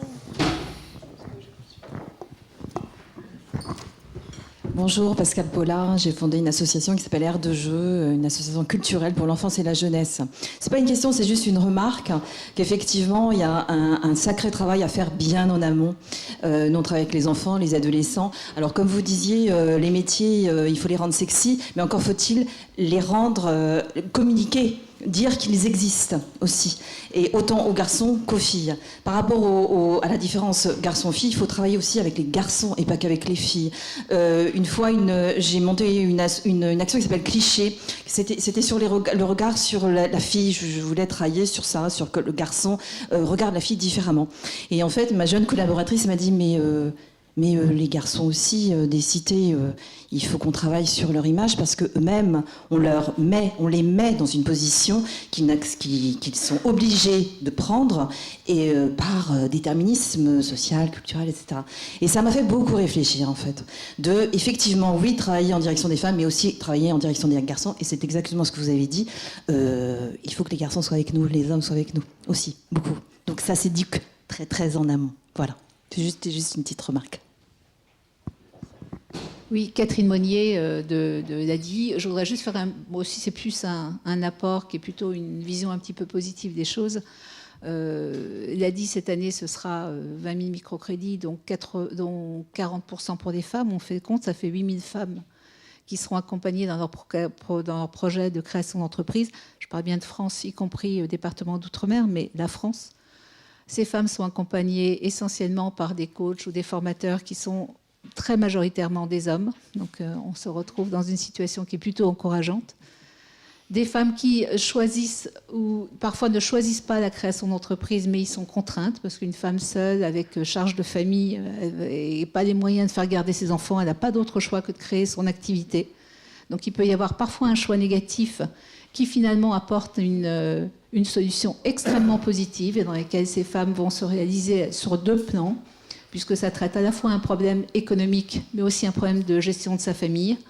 Donc voilà, je pense qu'il faut, même s'il y a encore énormément de travail, parce qu'on est bien conscient pour avoir fait nous-mêmes des études sur l'entrepreneuriat au féminin pour ces publics qui sont en précarité, on n'est pas sur la création d'entreprises de manière générale, ou des jeunes femmes qui sortent de l'ESSEC ou d'HEC, dont la problématique est complètement diverse. Mais sur ces femmes-là, je pense qu'on a quand même maintenant des méthodes, des techniques et des façons de les faire évoluer qui portent leurs fruits et donnent des résultats tout à fait intéressants. Là-haut, ouais.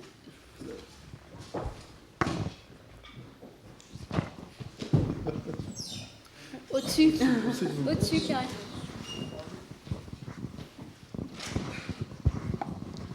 Merci. Bonjour. Moi, je voulais savoir si dans vos expériences aux uns et aux autres, vous avez pu, avec les échanges que vous avez avec vos financeurs ou en étant financeur vous-même, vous apercevoir que les femmes en tant que telles deviennent aujourd'hui une cause, enfin l'entrepreneuriat des femmes plus exactement, puisque beaucoup de vos actions mélangent la solidarité et l'enjeu des femmes ou des problématiques de développement de pays en voie de développement notamment avec l'enjeu des femmes. Mais est-ce que pour vous, aujourd'hui en France, au-delà de la question de savoir si on sort d'HEC ou pas HEC, l'entrepreneuriat féminin devient une vraie cause pour les entreprises dans lesquelles vous pouvez travailler ou qui vous financent vos actions ?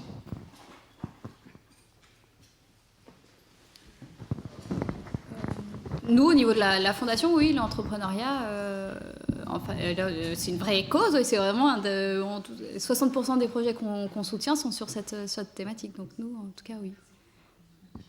Mais le fait de les mêler à la précarité n'est pas systématique. Ça peut être une cause en tant que telle. Ou est-ce que c'est toujours lié à la situation précaire des femmes que vous accompagnez ? Non, rien que la défense de l'entrepreneuriat des femmes, oui, peu importe. Après, effectivement, je pense qu'à partir du moment où les femmes sont dans la précarité, sont vulnérables, vivent dans certains quartiers, maîtrisent mal le français, elles ont encore plus d'obstacles que les autres à franchir, mais sinon, oui. Est-ce que, pardon, j'en profite parce que je suis à côté. Non, juste, je vous l'ai dit, il y a de plus en plus de fonds déjà qui travaillent sur investir dans la cause de la femme, donc sur les entrepreneurs femmes. Donc oui, moi je pense que c'est une dynamique et je pense que ça va aller dans ce sens-là. Après, on va se retrouver où ce ne sera pas forcément avoir qu'une femme entrepreneur, c'est une femme qui peut... Il y a plein de variantes, mais je pense que oui. Moi, en tout cas, j'en entends de plus en plus parler. Est-ce que Womanity, vous faites également, j'ai pas bien compris, des programmes en France ou en Angleterre? Est-ce que vous pouvez dupliquer un concept? Je prends l'exemple, par exemple, au hasard de Led by Her, de Chiara Condi. Est-ce que vous pouvez le dupliquer, par exemple, ou est-ce que vous êtes vraiment que Brésil et Inde? Alors, après, il y a moi qui fais mes choses, donc quand je prends les droits de Swabel et Batois pour répliquer, ça c'est pas la fondation, c'est moi, ou quand je vais investir, là je voyais les chiffres, j'ai investi dans un site qui s'appelle Les Éclaireuses, fait par 2 filles. Aujourd'hui, c'est le 2e site le plus vu derrière elles, hein, et c'est 4 millions de views. Donc elles ont 27 ans, ces 2 filles de françaises. Donc ça, c'est moi qui le fais. Donc la fondation, on a vraiment ces 4 programmes qu'on fait, et après la réplication, c'est vraiment, on le teste au niveau de ces pays-là. Je donne un exemple. Hein. Au Brésil, j'ai donné l'exemple de cette femme qui a créé 800 emplois dans les favelas, qui vont en créer 3000. Donc on l'accompagne sur comment elle va passer son organisation de 800 à 3000, d'aider 800 à 3000 emplois. Donc c'est vraiment à ce niveau-là. Pour rebondir sur la question de l'entrepreneuriat en fait féminin, je pense que c'est plutôt une question d'accompagnement et surtout qu'il faut plus de programmes pour accompagner les femmes très très en amont sur leur idée pour qu'elles puissent créer une entreprise qui envisage la croissance, pour qu'elles puissent aller de l'idée à l'action. Et je constate qu'en fait, on voit les choses comme très différentes, mais une des choses qui est arrivée, par exemple, à Led by Her, c'est que nous, on aide un public très, très spécifique, voilà, qu'on peut dire quelque part dans la précarité, même si on a tous les milieux socio-économiques dans notre programme, mais on a des femmes de HEC et ça qui postulent pour les programmes. Donc, ça nous a fait poser des questions, mais on s'est dit, mais voilà, pourquoi est-ce que ça se passe? Et en fait, on s'est rendu compte que c'est l'expérience collective, c'est les parcours qui est plus guidé, qui est plus soutenu, qui en fait peut être attirant pour certaines femmes qui ne se voient pas peut-être comme entrepreneurs tout de suite, mais qui ont besoin en fait de ce parcours-là. Donc, avec ces constats, on s'est dit c'est très intéressant de voir si on peut faire quelque chose d'autre avec les écoles de commerce, avec un autre parcours d'entrepreneuriat féminin qui serait un peu différent de ce qui est offert aujourd'hui, etc. Mais voilà, je voulais partager cette chose intéressante qui nous est arrivée cette année pour la première fois. J'avais envie de répondre... Je pense quand même qu'il y a un vrai chemin actuellement, parce qu'il y a l'entrepreneuriat, mais il y a la place des femmes dans l'entreprise, que les deux sont quand même liés. En travaillant avec le groupe AXA, ils se rendaient compte, par exemple, que dans leur process de recrutement, le fait de vouloir, par exemple, faire des recrutements express, ou il y a des techniques de recrutement qui favorisent les hommes ou les femmes. Plus c'est rapide, plus c'est les hommes. Donc il faut penser aussi à ça, c'est que dans votre stratégie de DRH, il y a ça aussi. Après, il y a la course. Je pense qu'il y a cette vraie volonté de créer de la mixité, je pense qu'elle est réelle et qu'elle ne s'arrêtera plus. Il faut aussi faire après attention au fait que beaucoup de boîtes veulent faire de la stat et montrer qu'elles ont X% de femmes sans équilibrer. C'est-à-dire qu'après, vous avez des postes qui basculent. C'était... comment s'appelle le neuropsychiatre, je ne sais plus, ça va me revenir, qui avait fait une étude sur le fait qu'il y a des métiers, lorsque les femmes dépassent 50-60% des effectifs, 20 ans après, 180%. Il n'y a plus d'hommes. Et donc en entreprise, c'est de faire attention à ça, de ne pas faire des ghettos. Alors on se dit, super, mon entreprise, j'ai 45% de femmes. Et en fait, quand vous creusez, vous avez... C'est Afrique du Sud, quoi. Enfin, Afrique du Sud, il y a 30 ans. Et donc attention à ça, c'est une vraie stratégie de mixer dans les services et à tous les niveaux de la hiérarchie. Je pense que le fait qu'il y ait des quotas sur les conseils d'administration, 40% d'ici 2017 est une bonne chose. Il faut juste former les femmes entre-temps en accéléré, et je pense mais il faut le faire. Et c'est vraiment une stratégie en horizontal, en vertical, d'équilibrer. Je pense qu'on n'est pas l'un contre l'autre, on crée de la cohésion, et c'est une stratégie, et pas une stat globale. C'est un grand groupe qui me dit j'ai 40% de femmes, je m'en fous, où sont-elles? Si elles sont toutes à la communication, au marketing, non, c'est bien, mais enfin bon, c'est... Alors, moi, je voulais juste partager mon expérience. J'ai créé une entreprise de l'économie sociale et solidaire sur Marseille. Après 28 ans d'expérience dans une entreprise, donc j'ai rompu mon contrat de travail. Et donc, j'ai créé un atelier de couture d'insertion pour 20 personnes aujourd'hui. Ce que je voulais ajouter, après tout ce que vous avez dit, au-delà de que je suis une femme, c'est qu'il faut prendre le temps. C'est un peu long quand même. Moi, je suis passée par une couveuse d'entreprise, malgré mon âge. Il a fallu avoir un modèle économique cohérent, équilibré, etc. Il a fallu aller chercher des financements. Donc je crois qu'aujourd'hui, dans le cas de mon entreprise sur Marseille, j'ai un certain nombre de salariés, hommes et femmes, qui créent eux-mêmes après leur entreprise en passant par chez nous. Mais je crois que ce qu'il faut, c'est vraiment être sérieux. Et il ne faut pas non plus que les personnes créent leur entreprise pour créer leur entreprise et s'isoler chez elles pour avoir à peine un revenu, l'équivalent, même pas du SMIC. Voilà. Je crois qu'il faut rester dans la réalité. La réalité, c'est pas parce que je crée mon entreprise, je reste chez moi, je m'occupe de mes 3 gamins et je vis avec 600 €, quoi. Voilà. Au-delà de tout ce que ça peut nous apporter chacun. Voilà. Juste que c'est long, qu'il y a des outils, comme l'a dit, comme les couveuses d'entreprise, et qu'il faut vraiment s'appuyer parce qu'on n'est pas seul. C'est vrai que l'expérience de Chiara, elle est intéressante parce qu'elle est portée par de grandes écoles, mais après on est tout seul. Et souvent, être tout seul, c'est compliqué pour tenir le coup quand on n'a pas assez de ressources. Même si on a l'énergie qu'il faut, il faut aussi de l'argent. Voilà. C'est tout. Mais je crois que cette notion justement d'accompagnement dans le temps, c'est une notion que vous avez chacun de vous soulignée. C'est-à-dire que ces programmes de mentoring, d'accompagnement à l'entrepreneuriat, ne sont pas des programmes qui sont des one-shot, mais c'est des programmes qui sont dans la durée, avec du suivi. Sur le terrain, vous me parliez, Mathilde, de tout ce qui est... Parce que, et ça rejoint un peu la question de Sarah Huysmans-Corridian, c'est-à-dire qu'on parle de l'entrepreneuriat féminin, mais l'entrepreneuriat des femmes en France, c'est pas la même chose que le développement d'un entrepreneuriat féminin dans des pays en voie de développement où on va évoluer d'un petit business à un business plus structuré et officiel. Et ça, c'est des programmes que vous menez sur un temps qui est plutôt long, en fait. Oui, effectivement, plutôt dans les pays en développement, avec des activités qui vont être davantage des activités informelles en fait, souvent menées, d'ailleurs pas toujours de façon individuelle, souvent menées par des coopératives ou des groupements de femmes, et qu'il va falloir vraiment effectivement accompagner dans la durée, avec souvent un accompagnement qui est à la fois un accompagnement d'ailleurs économique, à leur permettre d'accéder au financement, former effectivement à la gestion, etc. Et puis souvent aussi un accompagnement plus social aussi, pour faire sauter un certain nombre de verrous et un certain nombre de freins également. Ouais.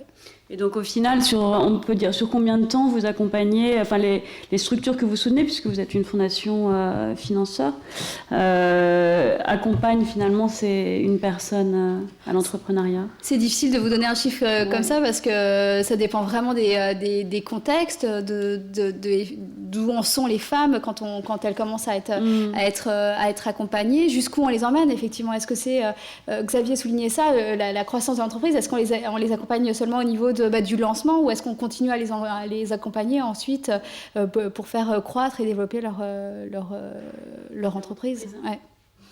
Et vous, Chiara, maintenant vous êtes sur 3 ans Oui, donc nous, on les accompagne sur 3 ans. En fait, on leur donne des mentors. On a aussi mis en place, une des choses qu'on a mis en place parce qu'on s'est rendu compte qu'il y avait besoin, c'était une plateforme de e-learning pour créer des échanges aussi dans une communauté virtuelle, et aussi parce qu'on s'est rendu compte, donc pendant un an, on a filmé tous les cours qu'on a donnés dans les programmes, tous les 100 cours. Et pourquoi? Parce qu'on s'est rendu compte qu'en fait, avec un programme d'entrepreneuriat, chacune a un rythme qui est complètement différent. Parce qu'il y a des femmes qui vendent de l'idée au projet assez rapidement, il y a des femmes qui restent 6 mois dans l'idée. Voilà. Donc ça, c'est impossible pour nous de corriger. Donc on a mis cette plateforme d'e-learning parce qu'on s'est rendu compte qu'en fait, comme ça, les femmes pouvaient avoir accès aux cours quand c'était pertinent pour son projet. Donc, elle peut le revoir, etc. Et on continue à les accompagner. Moi, je pense que ce qui est aussi important, c'est les liens, en fait, qu'on arrive à créer les uns avec les autres. Donc, nous, on est très en lien avec tout ce qui est la communauté entrepreneuriale parisienne. Et on est ravis qu'une des femmes qu'on a accompagnées, maintenant incubée chez Creative Valley, il y a 4 qui sont parties chez les Fab Labs d'Orange, qui accompagnent des startups. Il y a une qui est partie chez Paris Pionnière. Et quand elles nous quittent, c'est la plus grande joie. Parce que ça veut dire qu'on a fait notre travail d'être un tremplin, en fait, vers le monde de l'entrepreneuriat et l'écosystème auquel elles n'auraient pas eu accès sans nous. Yann, Hélène, sur cette notion de durée en fait, d'accompagnement. Comment est-ce que vous la vivez dans les projets que vous soutenez ? C'est long, c'est toujours plus long qu'on pense. Et puis, surtout si on veut changer les mindsets, comme j'ai changé de mentalité, ça ne se fait pas en 3 ans. Donc oui, le problème qu'on a avec les entrepreneurs sociaux comme Ashoka, c'est 3 ans, mais on se retrouve à rester plus longtemps. Parce qu'en fait, surtout, quand on trouve quelqu'un de bien, on va rester avec. Je reviens, c'est comme du capital risque. On investit dans 10 boîtes et il n'y en a qu'une ou deux qui marchent vraiment bien. Et je trouve que quand on trouve une bien, faut rester avec. Moi, je trouve qu'il faut être pragmatique. Il y a beaucoup de grosses fondations qui ont des règles. On accompagne 3 ans, puis merci, fini, au revoir. Je l'ai vu en Afghanistan. UBS nous donnait de l'argent pendant 3 ans, puis après ils partent. Est-ce que c'est le bon moment de partir, pas le bon moment ? Non, mais moi j'ai cette approche en tant qu'entrepreneur. Il y a des règles, puis après les règles, elles sont faites pour être cassées, quoi. Bonsoir, Jérôme Schatzman, je m'occupe de la chaire d'entrepreneuriat social de l'ESSEC. On a plutôt 80% de filles et pas beaucoup de garçons. On a aussi un incubateur d'entreprise sociale qui s'appelle Entropia. Et en fait, moi, je me posais une question et merci pour le partage de vos expériences qui sont très inspirantes. Et je me demandais, pour un entrepreneur plus ouvert aux femmes, est-ce que vous pensez qu'on a besoin de programmes dédiés aux femmes ou de programmes qui visent la parité dans leur approche ?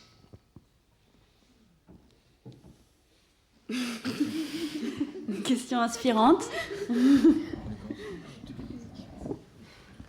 J'ai pas une idée, mais je pense que une femme reste un homme, donc il y a quand même des règles de base quand on monte une boîte qui sont les mêmes pour les femmes et pour les hommes. Donc je pense que elle va prendre comme tout le monde. Et puis voilà. Après, il y a peut-être certaines choses à customiser, mais bon, moi mon gut feeling, mais je pense qu'un entrepreneur reste un entrepreneur, qu'il soit un homme et une femme. Sur ce point-là, j'essaie de parler un peu fort, j'espère que vous m'entendez. Sur ce point-là, nous on a un petit peu étudié la question. C'est pas la nature de la formation qui est différente, mais ce dont on s'est rendu compte, c'est le regard des formateurs sur les personnes qui sont dans la salle.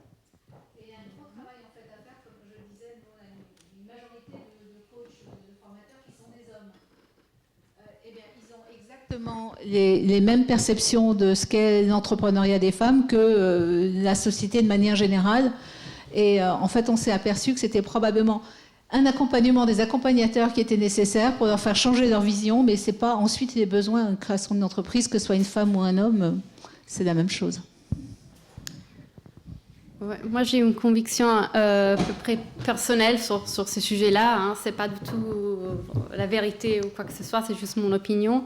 Mais moi, ayant travaillé dans une grande organisation internationale où on étudiait en fait l'impact des projets en fait sur les hommes et les femmes, on voyait que les mêmes projets, les mêmes lignes de financement touchaient les hommes et les femmes de façon différente. Et ça, c'est vraiment cette expérience-là qui m'a dit, Chiara, il faut qu'on fasse quelque chose pour les femmes. Parce que si moi, je ne sens pas cette discrimination sur ma peau, ça veut dire que les choses ne nous touchent pas de la même façon. Et que si on ne crée pas des dispositifs proactifs pour encourager les femmes, on ne va jamais arriver à cette égalité. Et donc, c'est pour ça que je me suis embarquée sur ça moi-même. Et voilà. Après, je pense qu'il faut encourager plus de femmes à en fait, prendre les premiers pas pour entrer dans l'entrepreneuriat. Parce que je pense que si on n'a pas suffisamment des femmes qui lancent des projets et qui vont de l'idée au projet, on n'aura jamais les femmes accompagnées à la croissance, dans les autres étapes, pour la recherche de financement, etc.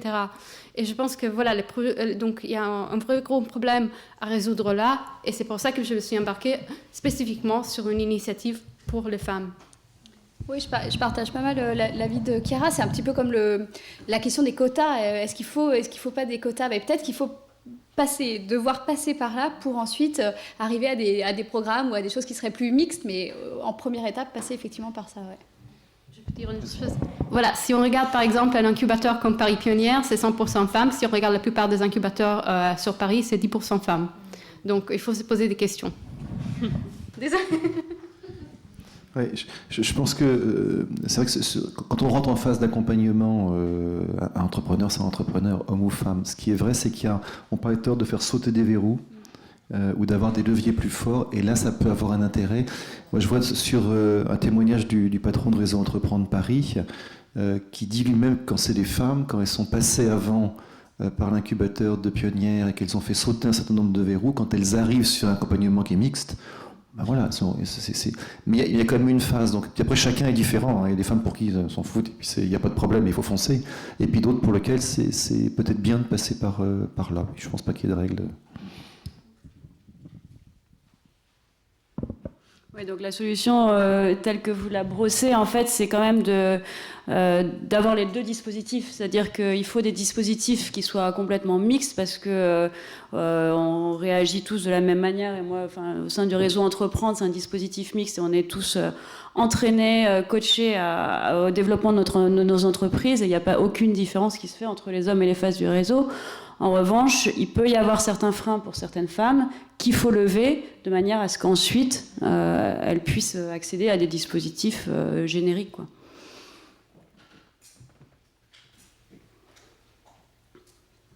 D'autres questions ?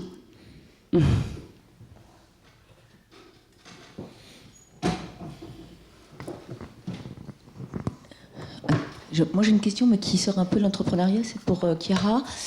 L'entrepreneuriat est un choix de voie pour ces femmes, mais comment vous résolvez l'amont, puisque votre public, c'est des femmes qui ont subi des violences ou autres, enfin, ça vous de préciser, mais comment on gère aussi l'amont? Parce que l'aval, c'est évidemment, est-ce qu'elles sont sorties d'affaires? Est-ce qu'elles ont un retentissement? Enfin, comment on fait le pont entre les deux, finalement, puisque l'entrepreneuriat, vous auriez pu choisir une autre voie, mais il y a quand même ce sujet amont qui est important pour cette cible de femmes, en tous les cas? Oui, donc en fait, comment on gère l'amont, c'est qu'on ne les gère pas. On travaille avec un réseau d'associations. Donc, ce sont les associations qui nous orientent les femmes, en fait. Et c'est ça que je trouve que c'est très important et qui n'est pas suffisamment fait dans les milieux associatifs, c'est qu'on ne travaille pas en réseau. Et moi, je sais que j'ai juste les compétences pour gérer la partie entrepreneuriat et qu'elles ont d'autres compétences en amont. Et donc, je pense que pour amener la plus grande richesse à ces femmes, c'est qu'on doit en fait créer tout un parcours pour elles et les envoyer d'une association à l'autre quand le limite de nos ressources en fait nous force. Merci beaucoup pour la richesse de ces échanges. Est-ce que vous souhaitez conclure? Justement, Chiara, vous concluez sur un mot de collaboration, et je pense qu'il est assez essentiel. Il est beaucoup ressorti sur les échanges de ce matin. Voilà, est-ce que vous avez un autre message essentiel comme ça à faire passer pour conclure cette table ronde? Oui, je pense qu'une des choses les plus importantes dont on ne doit jamais s'oublier en fait, dans le programme d'entrepreneuriat, et ce que nous, on a remarqué, et ce que nous, on fait très bien chez Led by Her, c'est qu'on commence vraiment avec l'identité de l'entrepreneur, de la personne, de qui elle est, pourquoi elle est là, quelle est sa motivation. Et je pense que prendre le temps, en fait, de faire tout ce travail qui prend énormément de temps, en fait, parce que c'est un peu du développement personnel, c'est très, très important pour un entrepreneur, parce qu'un entrepreneur qui est ancré et qui sait pourquoi elle est là, elle va pivoter, elle va s'adapter, elle va tout faire pour que son projet réussisse. Donc, c'est un énorme investissement pour l'avenir. Donc, ça,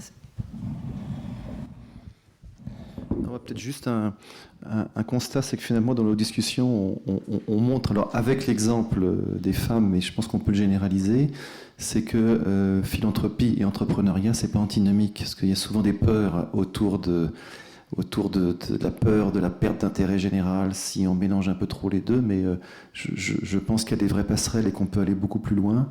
La deuxième, c'est quand on voit les expériences sur lesquelles on a pu témoigner, ou vous dans la salle, c'est que c'est un secteur où on manque cruellement de ponts, de co-construction, de synergie, de continuum entre les organisations, et que en se parlant un peu plus, on se rend compte qu'on parlait là de pionnières qui récupéraient sur une autre organisation. On peut aller beaucoup plus loin, beaucoup plus vite. Aucun de nous n'a des moyens extensibles à souhait. Voilà. Déjà, moi je trouve que... C'est que les choses avancent, hein. Déjà qu'on puisse déjà avoir ce débat et qu'on est tous conscients qu'il y a un nombre d'initiatives, donc je trouve ça le côté positif. On avait parlé de positif au tout début, là. Et deuxièmement, je pense que c'est revenir, c'est qu'est-ce qu'on veut faire de notre société. Et je pense qu'une société où il y a plus de femmes qui ont des rôles importants, qui créent des entreprises, va créer une société, je pense, qui est peut-être plus équilibrée, mais aussi où il y aura des valeurs différentes. Parce que je pense qu'on est tous conscients qu'à la quête du profit maximum, on va aller nulle part à part contre le mur. Et je pense qu'en diversifiant en ayant des femmes, qu'une vision peut-être un peu plus, intéressante de la société, qui n'est pas uniquement liée à l'aspect financier. Bon, on va créer une meilleure société, en tout cas, ça, c'est mon point de vue, et je pense qu'il faut faire comprendre ça aux hommes. Je finirai aussi sur une note positive. C'est vrai qu'on voit à travers les femmes accompagnées par les projets qu'on soutient, elles partent, on l'a dit depuis le début, avec un environnement très peu favorable, mais il y a une telle volonté, une telle énergie, une volonté d'y arriver que finalement, souvent, même si on l'a dit, il faut des accompagnements un petit peu longs, mais souvent c'est juste un petit coup de pouce qui va vraiment permettre de tout déclencher. Donc voilà pour le positif. Et puis ensuite, un aspect qui a un petit peu développé Xavier, je pense l'importance de développer aussi, nous, au niveau des fondations, des approches qui soient plus partenariales. Je pense qu'au niveau des fondations, on n'est pas encore au niveau de certaines associations qui arrivent à beaucoup travailler en réseau, etc. Et je pense que les fondations, sur ces questions-là, d'agir ensemble, comme ça, sur des sujets comme l'entrepreneuriat des femmes, où il faut vraiment agir sur beaucoup de leviers vraiment sociétaux de la société, de changer les stéréotypes, etc. Je pense que, voilà, en étant à plusieurs, effectivement, on sera plus fort pour agir et pour pouvoir vraiment faire bouger les choses, quoi. Merci pour ces témoignages et ces retours d'expérience.